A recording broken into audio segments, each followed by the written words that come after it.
Hey, Drew. Good afternoon. How you doing? Good, good. All is well. You? Living the dream. I just got done with a nice little Yeah. workout downstairs. Yeah. Yeah. Me too. Excellent. Yeah. You got a Yeah. nice I just call. got cleaned up. You got a nice collared shirt on there. I saw. Yeah, looking a little dapper.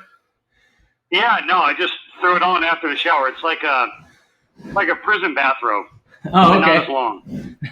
Nice. It's not the only thing I'm wearing though. It's not totally like a bathrobe.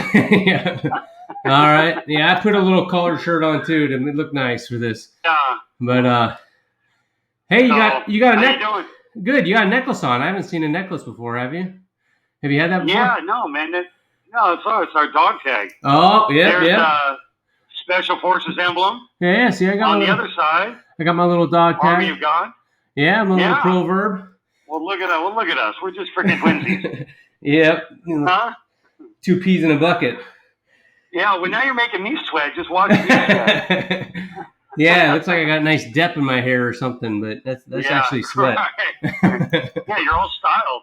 Yeah. So, it's August 1st, 2021, and yesterday we were talking about resilience. Yep. And just to kind of bring everybody up to speed, yesterday we were talking about what are the key metrics in being resilient. We talked about critical thinking. We talked about your level of training, gratitude, hope, and I think we talked about hope, and we talked about purpose. But there's a few that we left out, and I think we were going to touch on that today. Yeah, I liked your. You sent me that letter.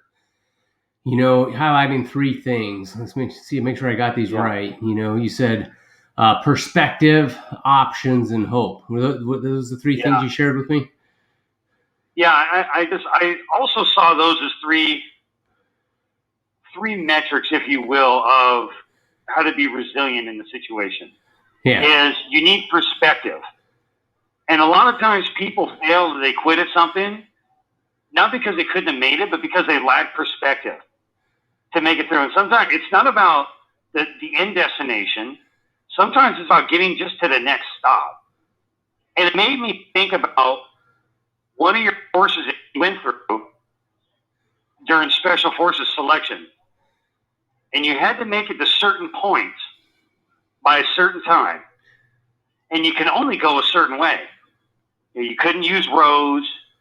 Maybe you want to, but so did you focus just on the end goal, or did you have to focus on what was that next checkpoint? And so sometimes it's the checkpoint we need to focus on. So that's what I was talking about with perspective. Yeah. Focus on that next checkpoint. Yeah. That's good. Yeah. Checkpoints are, like little, milestones, towards your bigger goal. I think though in Special Forces training, especially with land navigation and when they make you do it at night, with a 60-pound rucksack, in the woods with, no ability to use lights or, you had to focus on your strategy, and you had to have like faith in your judgment and your strategy. Yeah. And you were shooting towards that next, point that you had to get to, and you had to get like 8 of them in the next 12 hours or whatever. But, you had to just have faith and confidence and logic and take in different bits of data to either validate your strategy or refute it, but you're always questioning, but you had to keep on driving in the face of adversity and ambiguity. And that's the crux, and I think that's what Special Forces training sort of got after is, would they put you in this crucible that was ambiguous, it was arduous, and in a way they were testing your character, right? They're going to put you in this, and they're going to put you in this crucible that sometimes will make people be like, oh, I can't do this. This is, they lose perspective and they quit, and they don't have the grit to push through, right? And I think that's a key attribute here that maybe we didn't hit yesterday too. Is the ability. What was Frank? You always remember better than I do. What was Frankel's quote? He who has a why to live for can bear almost anyhow. Yeah. So to me, that's that? Yeah. So that's an important part of perspective too, right? Because if you can zoom out and see know your why, the why, you can push through, or you can find that solution. You might have to navigate, not, you don't have to go straight over the mountain, but you might be able to figure out the way around it. But you have to have that drive to look for it, right? And I think a lot of times it depends on your character. So sometimes, when you get in that crucible, that pain crucible, or that ambiguous environment, what do you do when no one's looking? Do you start cheating? How when you're underneath that adversity, how do you start treating other people? And that's what special forces training was checking, is how well do you get along with others when you are feeling a lot of pain, mental and physical pain, because they don't want people to freak out in war. They don't, like when I did, tell me, cut me off if I'm talking too much. No, you're doing great. I like this. Yeah. So the hardest thing I've ever done was my pre-scuba training. That's the 2-week course you have to go, 2 or 3 weeks, I can't remember now, course that you had to go through, and you had to pass. You had to do all this physical activity, and you had to pass all these drills. And if you passed, then you could go to scuba school. And if you passed scuba school, then me as a young captain, then I could be a special forces combat diver team leader, which is like the best type of ODA in special forces, because it's the hardest one to get into, because you have to qualify, you have to pass this training. And the Army Special Forces has a dive school out in Key West, Florida, one of those terrible places. But it is, yeah, right. Who wants to? Yeah. But it actually is built on, they don't do all the same BUDS training, but all the skills that you have to have and physical attributes is based on the Navy dive manual. And they actually have SEAL instructors out there, helping facilitate the training. Okay. Well, some of those drills are like swim 50 meters underwater, with one breath. Do a bobbing and swimming around with your hands tied behind your back and your ankles tied together, right? And so you're physically exhausted. And what they're testing is, do you have the ability to manage your emotions and your mental? Can you stay mentally focused on the task at hand when you think you're running out of air and you're physically exhausted? And because they don't want anybody that's going to panic underwater when their air gets taken away. And because then you could kill the whole dive team. So that's definitely, a test of character, but also, a test of the ability's perseverance to get to that end. No, that's good. Everything you say kind of reminded me of when I first started doing time. When I first came to prison, I had 27 years to do. But I had already come into contact with people that had done 27 years. And I remember a lifer telling me, how do you do 25 years in prison? And you don't just do 25 years in prison. You do 5. And then you do another 5. And in your first 5, you're trying to meet certain markers in your life. Maybe it's about finding a relationship with God. Maybe it's about trying to mend relationships with your family. Physical fitness. Trying to stay out of a lot of the cliche prison drama, negativity that can really suck you into a dark place. Yep. And even the custody administration is grading you on a very light level. But then in your next 5 years, maybe he said, don't do 20 years in one spot. Do 5 here, 5 here. It breaks it up for you. And it's just like, you don't serve your whole career in one spot. Yeah. You got to go to different locations that kind of broke it up. And there's a weird parallel there for both of us. But, here I am almost 22 years into this. And I find that my character is graded on a finer scale because I'm in an institution where I have more freedom. There's more room to make mistakes. And they want to see, what are you going to do when more freedom's added to you? Yep. And this is the refining process to getting out. It's no different than going to camp, and then you're running around in the woods fighting fires and planting trees, and some people run off. Yeah. Some people have some sort of issue with their girlfriend, and they take off. And you know what? They get tracked down, and they get 5 more years. Yeah. And you see this. It's like someone going to that scuba school and failing out. And so, throughout the whole process of doing 5, 10, 15, 20 years, you're trying to refine certain impurities out of you. And the system, the officers, administrators, counselors are like our military instructors that are grading us along the way. Yeah. And they're either promoting us and getting us to that next stage, or you're demoting and walking backwards. And it's really no different than school when I was in high school.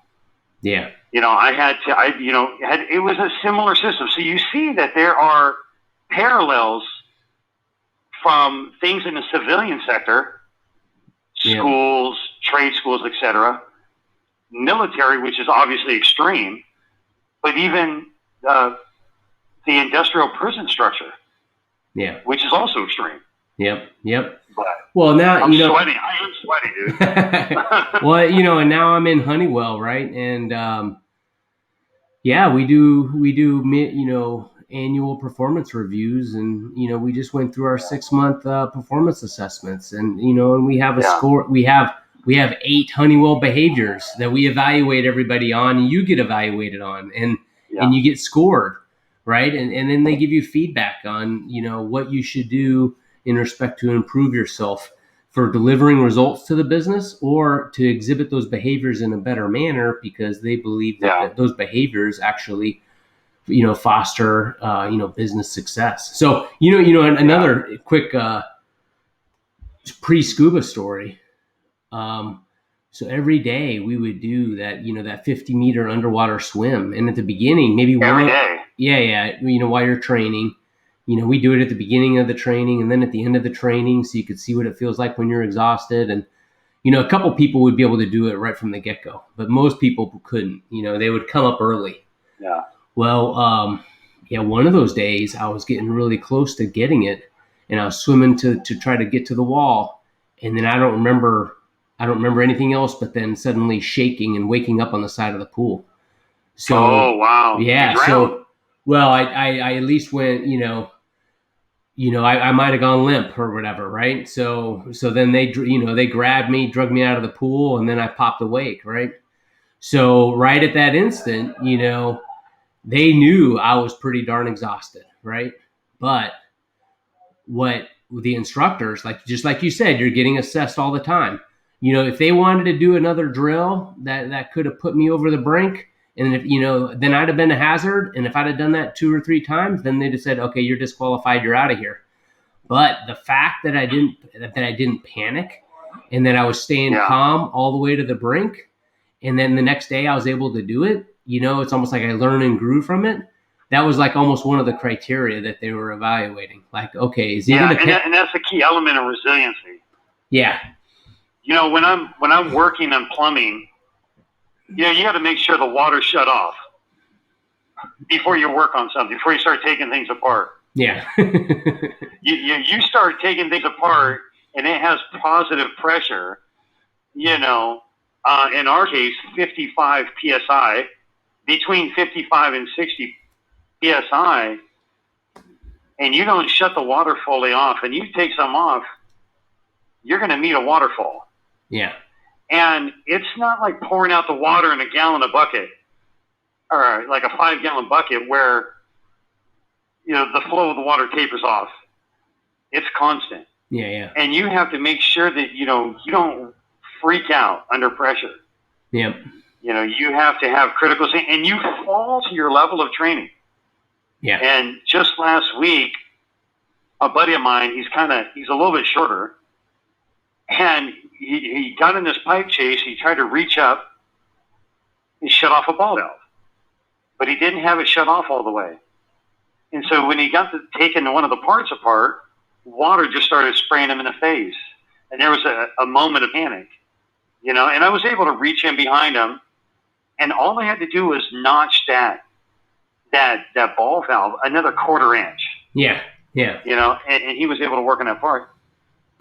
And a lot of times in my life, when I'm facing situations that are getting me out of my avenue of peace of mind, losing peace, losing sleep, because I need to get that ball valve another quarter inch shut off. There's still some pressure there. There's still some things I need to address a lot of times within myself. And even the things you're talking about in the military, the panic and the pressure, that has nothing to do with physicality. That has to do with critical thinking. Yeah. Perspective. To go back, perspective. Yeah. Well, I think it's perspective, but it's also it's that peace of mind aspect, right? It's almost like calm under pressure or calm under urgency. I mean,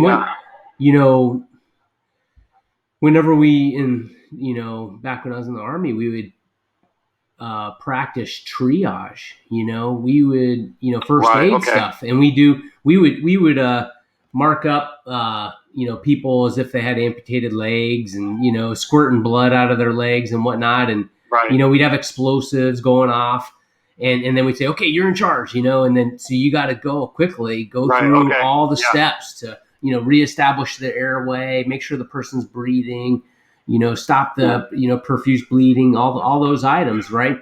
And do you think under pressure, or do you start panicking, right? And and it's funny that how that training still pays off. I mean, last week in church, there was a lady that passed out sitting up, and her head hunched over. Okay. Yeah, her head hunched over, her dentures fell out, and I think her heart fell out.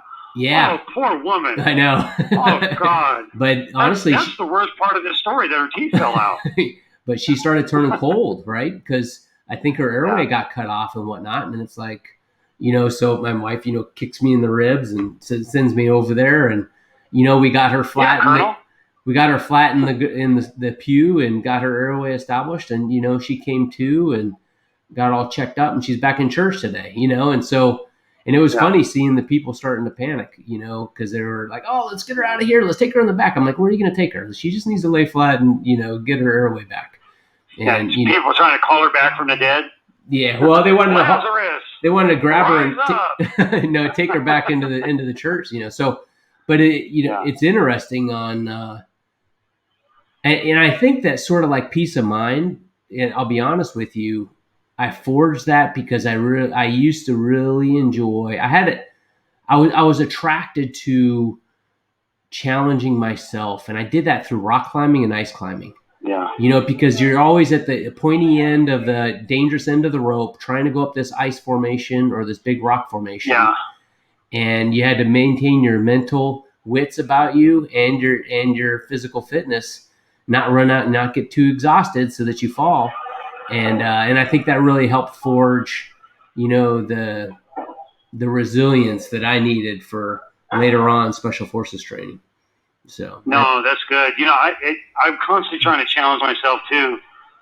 I've been doing this dang Ironman competition for like the last 16 years that I've been at this facility, and I don't really do it for a prize or to beat anybody else. I do it to just make sure that I'm staying in the game of life, that I'm keeping an athletic edge about myself. Yeah. Now, I want to change gears really quick. I want to ask you about something. Because once again, we're still talking about resiliency. And we've been hitting on critical thinking, training. But what about humor? Because I was thinking the other day how military and prison seems to be kind of famous for having a little bit of a twisted sense of humor. Yeah. Two movies come to mind. One of my favorite movie of all time is Saving Private Ryan. And their ability to have humor, even joking about Captain John H. Miller, having this betting pool. What did he do in his past life? Yeah. And even that humor was able to break up a tense moment in the movie where the small group started to turn on themselves. Do you remember that? Oh, of no, course right. you don't. You were busy running around the world. You didn't watch movies. I occasionally do. Okay. I love that movie, but you know what? That resonates with me. You know Yeah, that. and also Shawshank Redemption. Yeah. They also, one thing that made Andy Dufresne and Morgan Freeman's character was the camaraderie and the humor they were able to have amongst themselves, even while going through a hard thing. Yeah. And I remember when I first came into prison, I was at the penitentiary, and I was around guys that had been in 10, 15 years, and they were able to have a sense of humor that I couldn't grab yet. And because I had no sense of humor, it made me defensive. It made me on edge, and really led me to getting into some difficult situations. So how has humor helped you or helped people in the military have resilience? Yeah, I think it's an aspect of camaraderie, and I think it emerges when everybody realizes that everybody's in the same has the same lot of life. You know, they're all sucking the same. They're all freezing. You're all we're all struggling. They're all totally exhausted. Yeah, and it's almost like whoever's able to kick it off, is able to transcend the situation. It's almost like a perspective thing. And I think that I think people that are humorous actually have a higher level of intelligence, like social intelligence, because they can almost like see the world from another perspective and almost like make fun of it, or create an irony that makes everybody get surprised, right? And to me, that's a higher level of intelligence and a good thing. And I see a lot of leaders that can harness humor to their advantage, because you can have a hardworking organization. Everybody could be sucking and working hard, but if you have a leader that can crack a good joke when everybody's working hard and giving way together, that builds that esprit de corps, and so I think it's an aspect of intelligence and transcending the environment.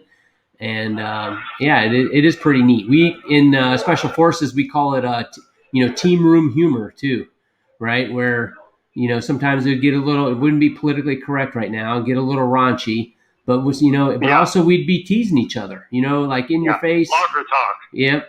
But just totally. Our former president. But totally. But not just that. Just making fun of each other. When somebody makes a mistake.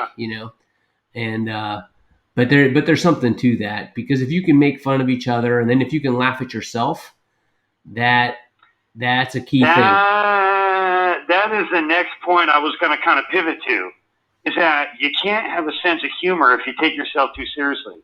Yeah. So one key metric of being resilient is learning how to take yourself too seriously. A lot of times people think, well, resiliency is just being overly confident and determined and persistent. And some of these answers are right, but you also have to learn how to not take yourself too seriously.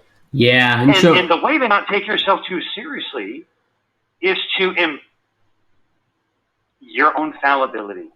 Yeah, and recognize that we're all fallible. That's where humility comes in, being open to learn and grow.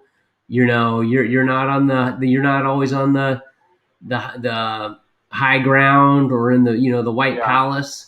You might be smarter and stronger than everybody around you, but that doesn't mean that somebody isn't going to have the good idea that you didn't see. And if you can create an environment where you're open to open-minded, you collaborate, you're mutual, you're interdependent, right? Where everybody's contributing. The sum of the parts is greater than the whole. All those little analogies. That's really powerful. But being humble is key. And then laughing at yourself. Yeah, humility. Yep. Yeah. So I'm sort of going back to maybe three things, right? We've thrown a lot of buzzwords out there, but You gotta have character. Yeah. Because what are you going to do underneath adversity? How are you going to treat others? You got to have that higher purpose, that helps you Yeah. maintain perspective and hope. So I'd say Yeah. character, purpose, and then humility. You gotta be willing to acknowledge your faults, because that's going to help you actually persevere too. Because you're willing to adapt and learn. Yeah. No, that's good. I spoke yesterday a small message about the story of Ruth in the Bible, and her husband dies. Matter of fact, Naomi, her mother-in-law, her husband dies, and then her two daughter-in-laws lost both their husbands. So it was just three women left. And Naomi tells her daughters, "Look, I got nothing else for you. Go ahead and return back to your homeland." And the one girl said, "Yeah, I'll leave." Gave her a kiss goodbye, but Ruth stayed. And one of the key things that I highlighted about her life is that the key to Ruth's resilience was her faithfulness.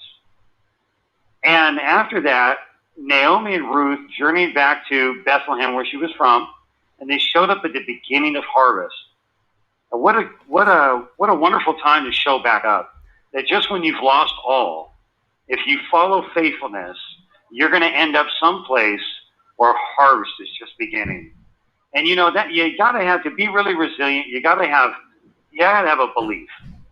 You got to have a belief that whatever thing I'm going through, things are going to turn out. And Naomi and Ruth journey, and they end with a harvest.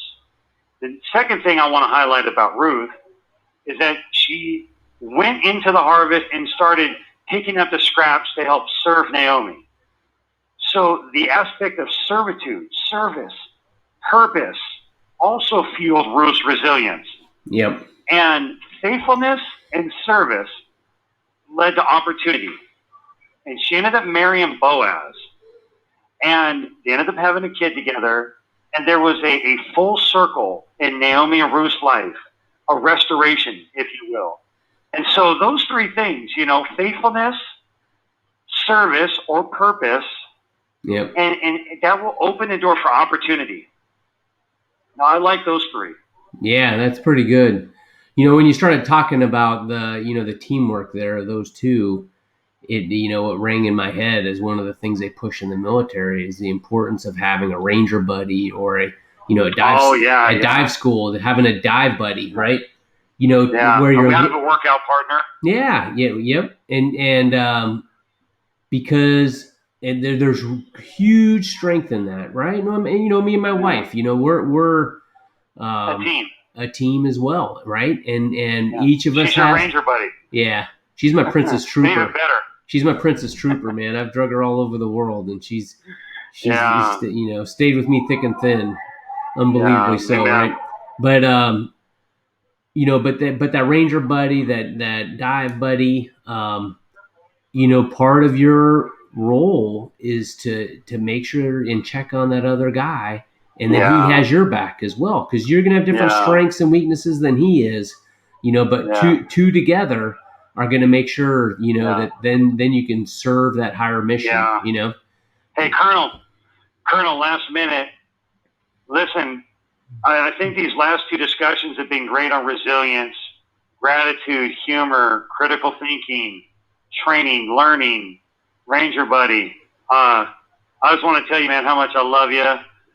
What a great influence you are in my life. I'm so grateful to not only be related to you, man, but to have you as one of my best friends. And I look forward to continuing these discussions with you and seeing where we go next. Yeah. Hey, the feeling is mutual, Andrew, and I really enjoy these talks. It gives me focus, gives me purpose, right?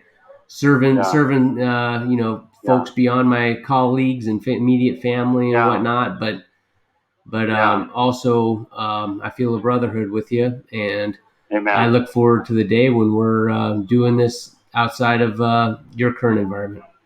We'll see what we talk about next week. All right. Take care, my friend. Till then, brother. All right. Bye.